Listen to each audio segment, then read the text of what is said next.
आप देख रहे हैं दी बीट्स। तो आइए देखते हैं मोगा से हमारे रिपोर्टर सत्येन ओझा की ग्राउंड रिपोर्ट। जैसे कि मैंने कल आपको एक वायदा किया था कि एक 4.5 करोड़ रुपए नगर निगम के कैसे बचे। दो पार्षद लगातार प्रयास कर रहे थे कि वो 4.5 करोड़ रुपए जो पेनल्टी स्ट्रीट लाइट लगाने वाली कंपनी है उसका माफ कर दिया जाए और ये पेमेंट उनको कर दिया जाए, जबकि जो पेनल्टी लगाई गई थी वो जो कंपनी के साथ एग्रीमेंट हुआ है उसके अनुसार हुआ है। ये प्रयास विफल हो गया 3 महीने के प्रयास के। आखिर क्या था मामला? मोगा में पिछले अगर मैं 15-16 साल की बात करूं, कर्नाटक की कंपनी स्ट्रीट लाइट लगा रही है। यानी जो पहले लाइट लगी थी उसकी जगह अब एलईडी लाइटें आ रही हैं। कंपनी के साथ जो एग्रीमेंट हुआ था उसमें ये था कि एक तो कंपनी जो अपना एलईडी लाइट लगाएगी तो उससे जो नगर निगम पे बिजली का बिल का भार आता है उसका कम से कम 40% वो रिड्यूस करेगी। मेंटेनेंस भी उसी कंपनी को करनी थी। यानी अगर जो स्ट्रीट लाइट 24 घंटे बंद रहती है तो उस पर कितना पेनल्टी कंपनी को लगनी है और 48 घंटे तक बंद रहती है तो कितनी पेनल्टी लगनी है, ये एग्रीमेंट साइन हुआ था। एग्रीमेंट में ये प्रावधान। अब जो पिछले लंबे समय से स्ट्रीट लाइट जो कंपनी ने दावा किया था कि लग चुकी हैं, सारी 100% लग चुकी हैं, उसके बाद कई स्ट्रीट लाइटें जब बंद रहीं और उसकी रिपेयर टाइमली नहीं हुई तो उसके हिसाब से नगर निगम ने उस पर पेनल्टी डाली।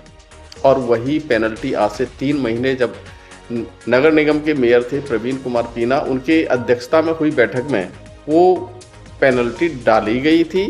और पेनल्टी डालने के बाद हाउस की बैठक में एक प्रस्ताव लाया गया कि उस पेनल्टी को खत्म कर दिया जाए और कंपनी ये एलईडी लाइटें मोगा में लगा रही है उसको पेमेंट कर दिया जाए। कई पार्षदों ने इसका विरोध किया। मेयर प्रवीण कुमार पीना ने भी इसका विरोध किया कि पेनल्टी जब एग्रीमेंट के अकॉर्डिंग है तो उसको किस आधार पर माफ कर दिया जाए। लेकिन कुछ पार्षद जो पर्दे के पीछे काम कर रहे थे, उसके पीछे उनकी मंशा क्या थी वो ये तो वही जान सकते हैं, लेकिन उनकी मंशा पर सवाल उठने तय थे। हाउस में प्रस्ताव लेकर आ गए, हाउस में प्रस्ताव हो गया। जब मामला एफएनसीसी में गया तो वहां निगम कमिश्नर ने उस पर एक टिप्पणी लिखी कि ये जो पेनल्टी डाली गई है वो पेनल्टी एग्रीमेंट के अकॉर्डिंग है, तो इसको माफ नहीं किया जा सकता है। और उन्होंने अपना नोट लिख दिया अपने अधीनस्थ अधिकारियों को कि एग्रीमेंट के अकॉर्डिंग काम किया जाए। एग्रीमेंट में तो जो प्रोविजन था वो पेनल्टी का था, तो निश्चित रूप से वे नीचे के अधिकारी उसमें कुछ कर नहीं सकते थे। बहरहाल वो आईएएस अधिकारी थे, समझते थे सारी चीज़ों को। नगर निगम इलेक्शन से पहले उनका ट्रांसफर हो गया या करा दिया गया, बहरहाल जो भी स्थिति हो। जबकि एक आईएएस अफसर आता है तो निश्चित रूप से उसे रहना चाहिए, क्योंकि तुलनात्मक जो निचले अफसर होते हैं उसकी तुलना में कम से कम एक आईएएस अफसर जो होता है वो गलत काम इतनी आसानी से नहीं करते हैं, वो अकॉर्डिंग टू रूल ही करते हैं। चलिए, ट्रांसफर हो गया, कोई नहीं, वो एडीसी आज भी हैं यहाँ पर। बाद में जो नए निगम कमिश्नर आए और कुछ नए अधिकारी आए, एसडीओ नए आए, उन पर प्रेशर बनाया गया कि वो अपने साइन से, क्योंकि पहले वाले निगम कमिश्नर उन्होंने रिफ्यूज़ कर दिया है, लेकिन अब जो नए अधिकारी आ गए, नए निगम कमिश्नर आ गए, वो शायद उसको मान लें और ये किसी भी तरह से जो पेनल्टी डाली गई थी वो पेनल्टी का भुगतान हो जाए। ये भी प्रयास जारी रखा। जब उन अधिकारियों के पास गए तो निगम कमिश्नर ने कहा कि जिस मीटिंग में ये प्रस्ताव पास हुआ या प्रस्ताव लाया गया वे उस मीटिंग का हिस्सा नहीं थे, इसलिए वो अपने स्तर पर कोई इस पर डिसीजन नहीं दे सकते।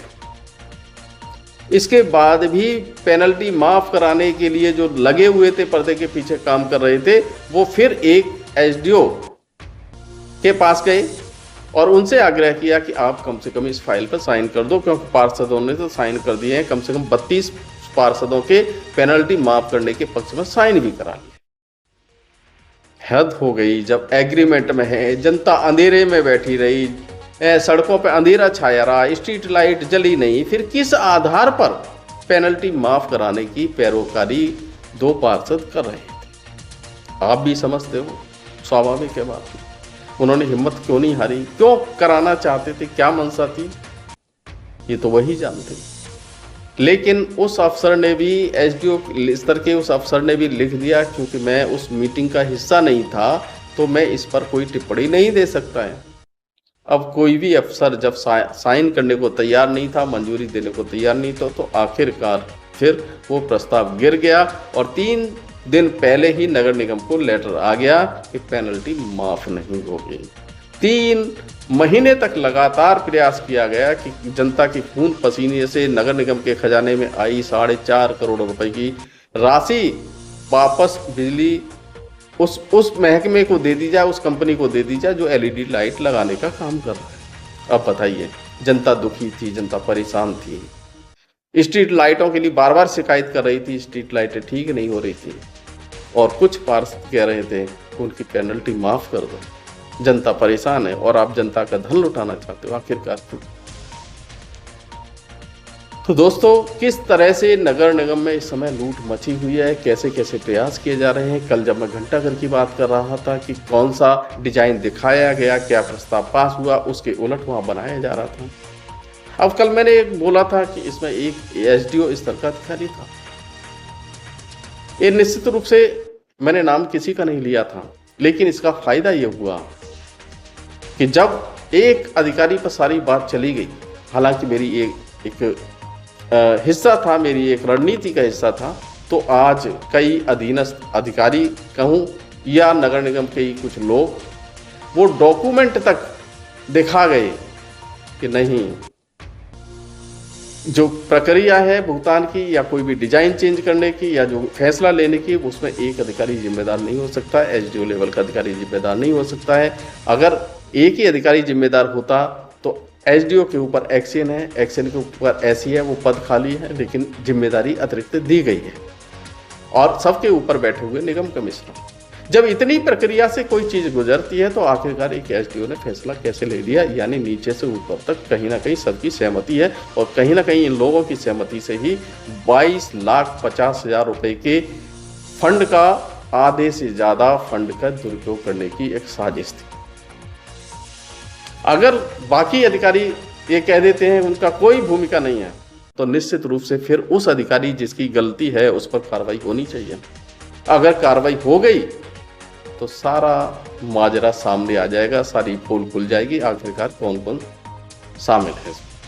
इसलिए अब जो जनता में बदनामी हुई, जनता में जमकर नगर निगम को खींचा गया, विवाद खड़ा किया गया, उसके बाद अब उसका ढांचा तो तैयार हो रहा है, वो ईंटों का और सीमेंट से बन रही है नया घंटाघर, लेकिन इसमें भी कार्रवाई ठीक वैसे ही किसी के खिलाफ नहीं होगी, क्योंकि कहीं ना कहीं आशंका है सिर्फ एक एसडीओ के लेवल पर ये सब नहीं किया गया है, इसमें और भी लोग हैं। अगर मामला एक अधिकारी पर कार्रवाई होती है तो बाकी जितने पर्दे के पीछे हैं सब बेनकाब हो जाएंगे। यही डर है कि इस तरह के घपलों के, इस तरह की गड़बड़ियों के प्रयास चलते रहेंगे तो रुकेंगे नहीं। पहले भी जब मैं जिक्र किया था, कल भी जिक्र किया था कि जिस तरह से दशहरा ग्राउंड रोड रात के अंधेरे में बनाई और सुबह उसकी पत्थर बिखर गए, उसे समेट के ले गए, आज भी वहाँ पर हर दिन कोई ना कोई वहाँ जख्म खा रहा है, किसी न किसी का लहू बह रहा है, क्योंकि गड्ढे इतने हैं, कब कहाँ पर कौन सा 2 व्हीलर स्लिप कर जाए, कौन वहाँ पे हादसाग्रस्त हो जाए, कुछ नहीं कह सकते हैं। कार्रवाई होने की यहाँ भी उम्मीद नहीं है।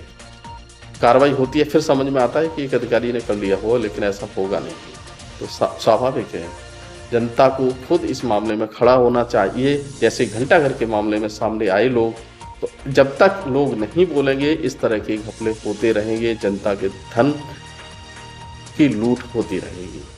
तो ये तो आज का मुद्दा, हम फिर ऐसे ही कुछ और मुद्दे लेकर आएंगे जिसमें जनता को अवेयर होने की जरूरत है, तभी मोगा सुंदर मोगा बनेगा, अच्छा मोगा बनेगा।